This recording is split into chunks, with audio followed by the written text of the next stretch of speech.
बिस्मिल्लाहिर्रहमानिर्रहीम। Today we are going to discuss about the Kruskal algorithm.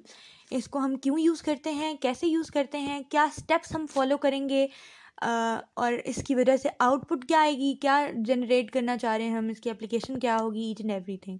सो अगर अपने big idea को या मेन पॉइंट्स को देखा जाए तो Kruskal algorithm falls under the class of algorithms called greedy algorithm. और अगर मैं सिर्फ एक लाइन में इसको डिफाइन करना चाहूँ कि हम कैसे यूज़ कर रहे होते हैं इसको, तो मैं ये कहूँगी कि we start from the edges with the lowest weight and keep adding all the edges until we reach our goal.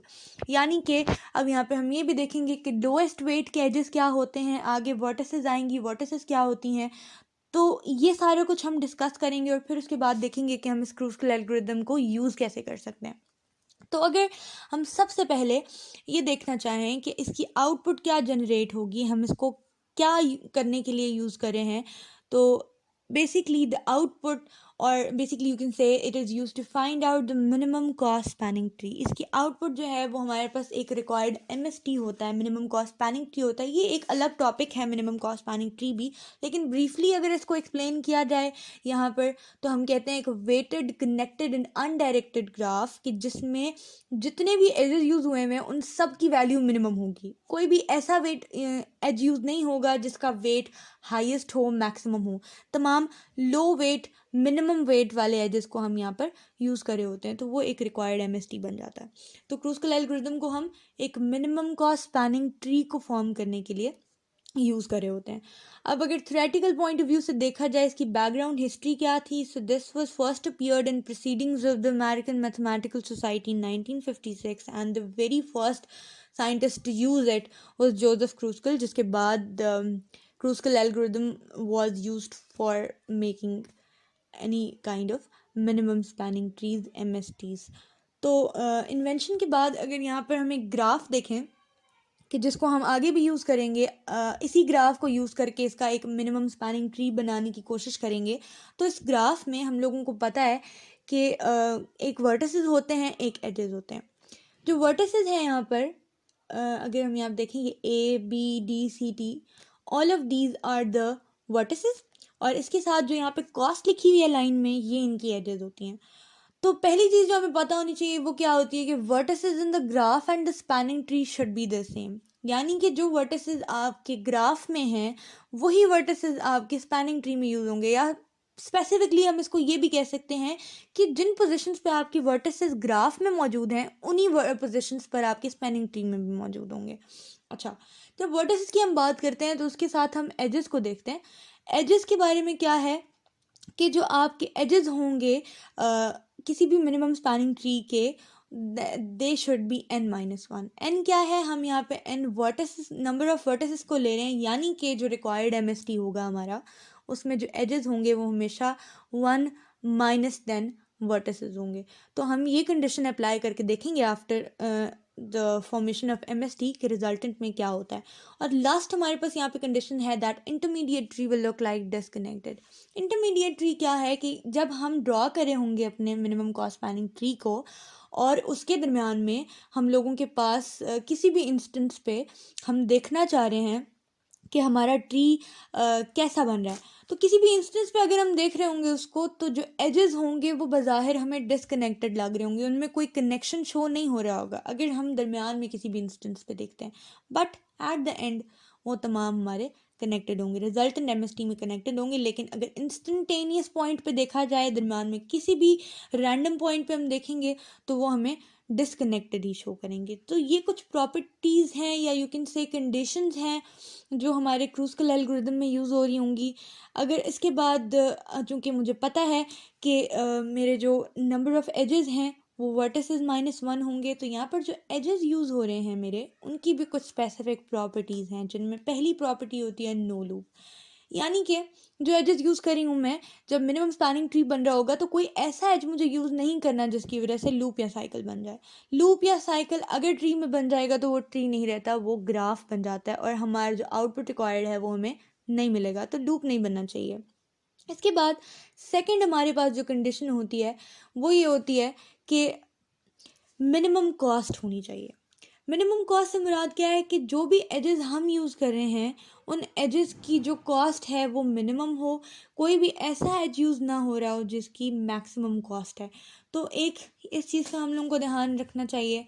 And the very third one and the last property of the edges is they should be connected. अभी यही चीज़ जो हम लोगों ने देखी थी कि हमारा जो ट्री है वो किसी भी इंस्टेंटेनियस पॉइंट पे हमें एजेस जो हैं वो डिस्कनेक्टेड लग रहे होंगे, जो लेकिन जब हम रिजल्टेंट देखेंगे, रिजल्टेंट एमएसटी को देखेंगे, उसमें जितने भी एजेस हैं वो सारे आपस में कनेक्टेड होंगे, उनके दरमियान कनेक्शन शो हो रहा होगा। अभी जब हमने बात की थी इंटरमीडिएट की, उसमें यह था कि दरमियान में किसी भी इंस्टेंट पे हम जाके देखेंगे तो it can be disconnected, but at the result the eight the and जो रिजल्टेंट एमएसटी होगा उसमें तमाम एजेस को कनेक्टेड होना चाहिए। तो now we are going to discuss the algorithm, the steps by which we can use the algorithm to find out the minimum cost spanning tree। तो उसमें सबसे पहली चीज़ जो हम लोगों को पता होनी चाहिए वो है कि vertices on the same position। यही चीज़ जो हम पहले भी डिस्कस कर चुके थे कि हमारा जो ग्राफ गिवन है जिसको देख के हमने एमएसटी को ड्रॉ करना है, उस ग्राफ में जो जो वर्टिसेस जिस जिस पोजीशन पे पड़े हैं हमने उन्हीं पोजीशन से उठा के उनको अपने एमएसटी के लिए भी यूज़ कर लेना है। तो जब हम लोग उन्हीं पोजीशंस पे उन वर्टिसेस को लिख लेते हैं, उसके बाद हमारे पास सेकंड स्टेप आता है सॉर्टिंग का। ये काम हम लोगों को थोड़ा सा रफ वर्क में करना पड़ता है। हम क्या करते हैं, जो ग्राफ हमें गिवन है उसमें जितने भी एजेस की कॉस्ट गिवन है उन सब को हम सॉर्ट कर लेते हैं एक साइड पर, from the low to high, ascending order में उनको लिख लेते हैं ताकि हमें पता हो कि सबसे पहले सबसे मिनिमम कॉस्ट कौन सी थी, अप टिल सबसे एंड पे सबसे हाई कॉस्ट कौन सी है, जिनको हमने अपने एमएसटी में यूज़ करना है डिपेंडिंग अपॉन देयर साइजेस। तो उनको असेंडिंग ऑर्डर में हम लोगों ने रख लिया। उसके बाद हम तीसरे स्टेप की तरफ आते हैं, that start from the minimum weighted as.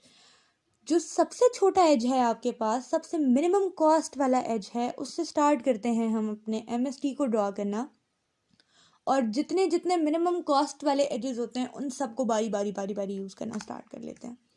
अब फोर्थ स्टेप में हम देखते हैं इग्नोर द साइकिल्स। अभी हम लोग ये चीज़ देख के आए थे कि साइकिल नहीं बनना चाहिए। अभी हमारी प्रॉपर्टीज़ की एजेस की प्रॉपर्टीज़ थी कि लूप या साइकिल नहीं बनना चाहिए। तो फर्स्ट सपोज अगर कोई भी ऐसा मिनिमम कॉस्ट का एज यूज़ कर रहे हैं हम, जिसकी वजह से हमें पता है कि लूप बन जाएगा, साइकिल बन जाएगा, तो we will just simply reject that edge. हम उस एज को इग्नोर कर देते हैं, उसकी जगह अगला एज यूज़ कर लेते हैं, लेकिन उसको यूज़ नहीं करते बिकॉज वी नो कि अगर एज की वजह से हमारा साइकिल बन जाएगा, लूप बन जाएगा, तो फिर हमारा ग्राफ बन जाएगा, वो ट्री नहीं रहेगा। तो for it to be minimum cost spanning tree, for it to be spanning tree, इसके लिए हमें एजेस जो है वो लूप्स नहीं बनाने चाहिए एजेस की वजह से। At the end we have is that reach all the vertices. तमाम वर्टिसेस तक जाना है आपने, तमाम मिनिमम कॉस्ट के एजेस को यूज़ करते हुए तमाम वर्टिसेस को ऑक्यूपाई करना है। तो इन स्टेप्स को यूज़ करते हुए हम क्रूस्कल एल्गोरिथम के थ्रू अपने जो मिनिमम कॉस्ट स्पैनिंग ट्री है उसको बना रहे होते हैं। तो अगर यहाँ पे एक एग्जांपल देखें, उसी ग्राफ को देखकर अब हम यहाँ से इसके बाद इसके लिए एक minimum cost spanning tree draw करने की कोशिश करते हैं। तो पहला स्टेप हमें पता है कि जो हमारे पास गिवन ग्राफ है उसमें जो जो वर्टिसेस जिस जिस पोजीशन पे पड़ी हैं हम उनको एज इट इज़ उठा के उन्हीं पोजीशन पे डाल देंगे। तो सबसे पहले हम यही करेंगे कि एक्चुअल ग्राफ में जो जो वर्टिसेस जिस जिस पोजीशन पे है हमने उनको एज इट इज़ वहाँ पे जाके लिख लिया। तो जब इनको ड्रॉ कर लिया तो अब हम स्टार्ट करेंगे अपने सबसे छोटे मिनिमम कॉस्ट एज से। और यहाँ पर चूँकि मैं देख सकते हैं हम कि यहाँ पर जो सबसे छोटा एज है वो यहाँ पे 2 है, फ्रॉम बी टू डी, और एक डी टू टी है हमारे पास, वो भी 2 है। तो सबसे पहले बी टू डी वाले को यूज़ कर लेते हैं 2, और इसी के साथ हमें पता है कि इसके साथ एक और छोटा जो है वो डी से लेके टी तक का था, वो भी 2 था, तो हमने उसको भी ड्रॉ कर लिया। 2 के बाद नेक्स्ट हमारे पास यहाँ पर है 3, फ्रॉम सी टू डी, तो मैं इसको भी यहाँ पे ड्रॉ कर लूँगी। सी टू डी भी मेरे पास 3 वाला ड्रॉ हो गया, और इसके बाद मुझे पता है कि 3 के बाद एक और 3 है मेरे पास ए से सी तक का, और मुझे समझ भी आ रही है कि यहाँ पे कोई लूप नहीं बन रहा, तो मैंने इसको भी डाल दिया। 3 के बाद जो मेरे पास 4 है, अगर मैं यहाँ पर देखूँ सी से बी तक का, अब अगर मैं इसको यहाँ पे बनाने की कोशिश करूँगी तो मुझे यहाँ पे ये समझ आती है कि 4 की वजह से लूप बनेगा, तो मैं इस 4 को ख़त्म कर दूँगी, इसको रिजेक्ट कर दूँगी, इसको इग्नोर कर दूँगी, इस 4 को हम यूज़ नहीं करेंगे बिकॉज ये जो है वो लूप बना रहा है, और लूप बन जाएगा तो फिर हमारा मसला जो है वो हल नहीं होता, हमें रिक्वायर्ड आउटपुट जो है वो नहीं मिलेगी। तो 4 के बाद 5 को अगर मैं देखूँ यहाँ पर, तो 5 की वजह से भी लूप बन रहा है, तो मैं 5 को भी रिजेक्ट कर दूँगी। 6 की तरफ आती हूँ तो 6 की वजह से भी लूप बन रहा है, तो मैं 6 को भी रिजेक्ट कर दूँगी। अब 7 की तरफ आएंगे तो 7 की वजह से कोई लूप नहीं बन रहा था, मैंने इसको यूज़ कर लिया, ठीक है। और 7 के बाद लास्ट हमारे पास 8 है, 8 की वजह से भी चूंकि यहाँ पर लूप बन जाएगा, तो मैं इसको भी यूज़ नहीं करना चाहती। तो अब मैं यहाँ पर देखना चाह रही हूँ कि वेदर और नॉट मेरा MST तैयार हो गया है कि नहीं। तो यहाँ पर मैं सिर्फ एक कंडीशन देखूंगी कि मेरे जो नंबर ऑफ एजेस हैं उनको वर्टिसेस -1 होना चाहिए। तो अगर मैं यहाँ पर देखूँ कि मेरी टोटल वर्टिसेस कितनी थी, 1 2 3 4 5 6, तो 6 - 1 5 होता है, यानी कि रिक्वायर्ड MST जो रिजल्टेंट MST है उसमें जो नंबर ऑफ एजेस हैं उनको 5 होना चाहिए। तो 1 2 3 4 एंड 5, तो यहाँ पर मेरे पास 5 एजेस हैं। तो इसका मतलब है कि रिक्वायर्ड MST जो है वो मेरा बन गया है। तो अब मैं इनकी जितनी भी कॉस्ट है उन सबको ऐड कर लूँगी, और ऐडिंग के बाद मुझे जो रिजल्टेंट 17 मिला है टोटल कॉस्ट है MST की। सो दिस इज़ हाउ हम अपने क्रूस्कल एल्गोरिदम को यूज़ करते हुए मिनिमम कॉस्ट स्पैनिंग ट्री को फॉर्म कर लेते हैं। ये वो स्टेप्स जो हम लोग ने यूज़ किए हैं जिनके थ्रू हम क्रूस्कल एल्गोरिदम को अप्लाई कर सकते हैं मिनिमम कॉस्ट स्पैनिंग ट्री को बनाने के लिए। And these were all the basic points for the Kruskal algorithm जिनको आज हमने यहाँ पर डिस्कस किया है। तो this was all from the Kruskal algorithm. Thank you so much.